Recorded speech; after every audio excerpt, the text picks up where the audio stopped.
دوستو یاد رکھنا، تگڑا اور مضبوط جوان پتہ کون ہوتا ہے؟ جس کی نظریں پوری طرح اس کے کنٹرول میں ہوں۔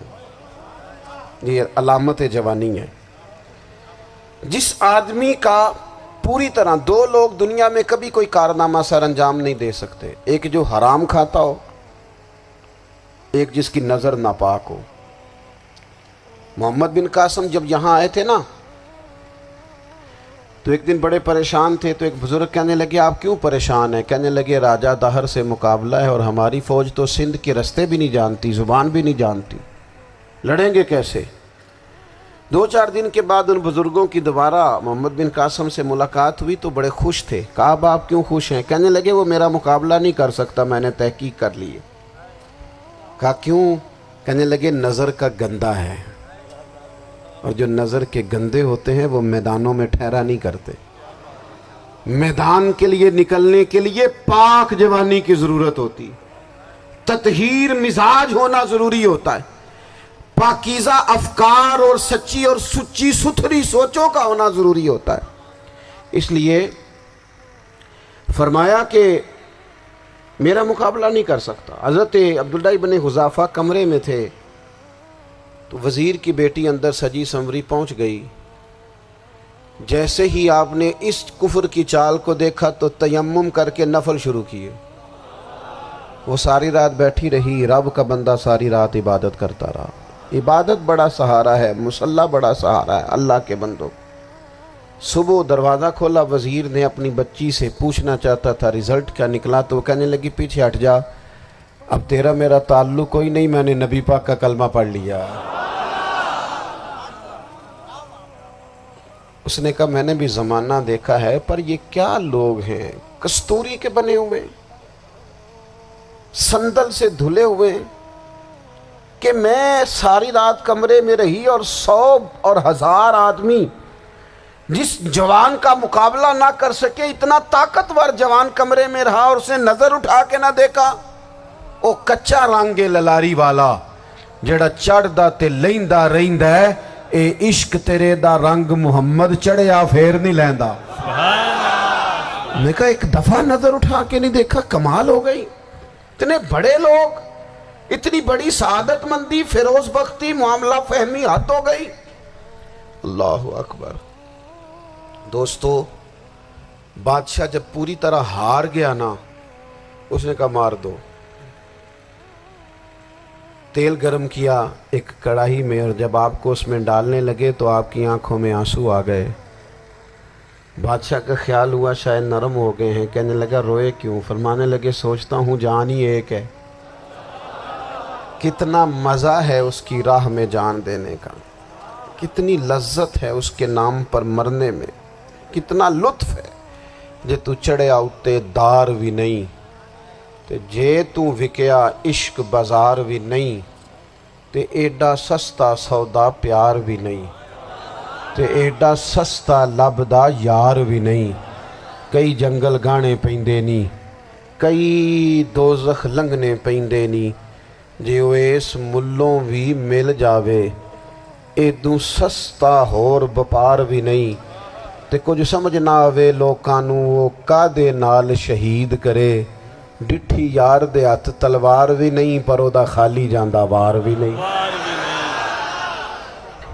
کہنے لگے ایک جان ہے نا، تو دل کرتا ہے ہزاروں ہوتی تو ایک ایک کر کے محبوب کے نام پہ قربان کرتا، جب میرے پاس ہے ہی ایک، کروں کیا؟ حضرت عبداللہ ابن حذافہ رضی اللہ تعالیٰ عنہ جب روئے اور بادشاہ نے یہ بات سنی، تو بادشاہ اٹھ کے کھڑا ہو گیا، سارے وزیروں مشیروں کو کہنے لگا تم نے کہا تھا نا بندہ ضائع کرنے والا نہیں، یہ بھی ضائع کرنے والا نہیں۔ کہنے لگا میرا ماتھا چومو، تم جیسے لوگوں کو قتل نہیں کرنا چاہیے، آزاد کرنا چاہیے۔ عزیز اپنی زندگی سے نا یہ بہت زیادہ ہرس، ہوس، طمع، اور یہ کسی بات کی بھی ہو، ہرس صرف پیسوں کی نہیں ہوتی ہے، شہرت کی بھی ہوتی ہے، یہ بیماری انسان کو اقتدار کی بھی ہوتی ہے، تعریف کی بھی بیماری ہوتی ہے، یہ سارے نقص ہوتے ہیں لوگوں کو، اور معاذ اللہ بعض جبوں کبوں کے اندر بھی ہوتے ہیں، وہاں بھی پنپتے ہیں۔ اپنی زندگی جب تک اس سادگی میں نہیں لاؤ گے جو رسول پاک نے عطا فرمائی ہے، جب لوگ آسانیوں میں پوری طرح الجھ گئے تو پھر وہ دور ہوئے اور کفر چڑھ گیا۔ دوسری بات، اللہ کے محبوب صلی اللہ تعالی علیہ وسلم کی محبت ہم سے تقاضا کرتی ہے کہ ہم اس مشن کے لیے کام کریں جس مشن کے لیے رسول پاک نے کام فرمایا ہے۔ ہم سارے کام بڑے مضبوطی سے، سوچ سمجھ کے، تدبر سے، حکمت سے، تقاضوں کو مد نظر رکھتے ہوئے کرتے ہیں سارے کام۔ دین کے کام میں ہمارا مزاج نہیں ہوتا، او ہو جائے گا جی، آپ بسم اللہ پڑھیں جی، شروع کریں جی۔ آپ تقاضوں کو سمجھیں، چیزوں کو دبائیں نہیں، چیزوں پر غور کریں۔ کسی کے ذہن کی سطح پر سوال ابھرتا ہے، اس کا تسلی بخش جواب دیں۔ اپنی زندگی میں دین کے کام کے لیے اپنے آپ کو وقف کریں، اور دین کے کام کے بہت سارے پہلو ہیں۔ ہزاروں لوگوں کو قرآن پاک ٹھیک پڑھنا نہیں آتا، ہزارہ لوگ ہیں جو قرآن مجید کے مطالب سے آگاہ نہیں ہیں، دین کی بنیادی ضروریات سے لوگ نابلد ہیں۔ میں آپ کو کس طرح یہ بات سمجھاؤں کہ ہزاروں کی تعداد میں طلاقیں اس لیے ہوتی ہیں کہ مردوں کو طلاق کے مسئلے نہیں آتے، انہیں پتہ نہیں ہے کہ مجھے حقوق زوجین کے معاملے میں کیسے چلنا۔ ڈھیر سارے گھروں میں تباہی اس لیے ہے کہ تربیت اولاد کا دینی منہج ہمیں نہیں پتا۔ اپنا حصہ ملائیں دین کے کام میں۔ ایک آدمی کو اگر تو نمازی کرنے میں کامیاب ہو گیا، تیری زندگی بدل گئی۔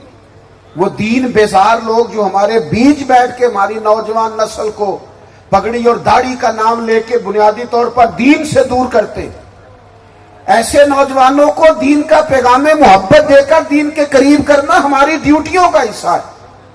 ہمیں ذمہ داری کا احساس کرنا پڑے گا، ہمیں یہ خاص قدم اٹھانا پڑے گا، توجہ دینی پڑے گی۔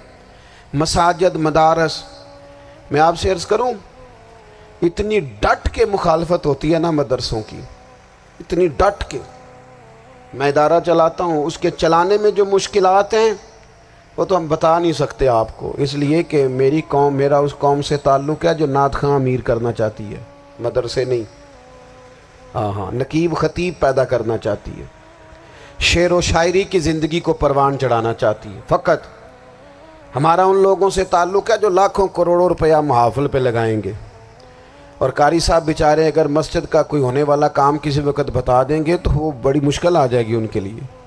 یہ کیسے ہو سکتا ہے، آپ نے یہ ڈیوٹی بتا دی۔ مدارس، اور جتنا اہم رول دین کو پھیلانے میں مدارس اسلامیہ کا ہے، اتنی زبردست، لوگوں کا خیال ہوتا ہے میری طرح کے لوگ شاید کام کرتے ہیں، ڈیوٹی کرتے ہیں۔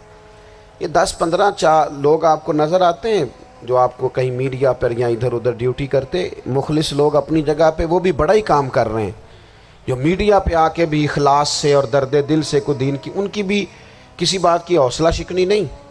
لیکن ہزارہ اساتذہ جو مدارس میں بیٹھ کے پڑھاتے ہیں، انہوں نے وہ سارے لوگ تیار، آپ سمجھ نہیں سکتے کتنا بڑا کام۔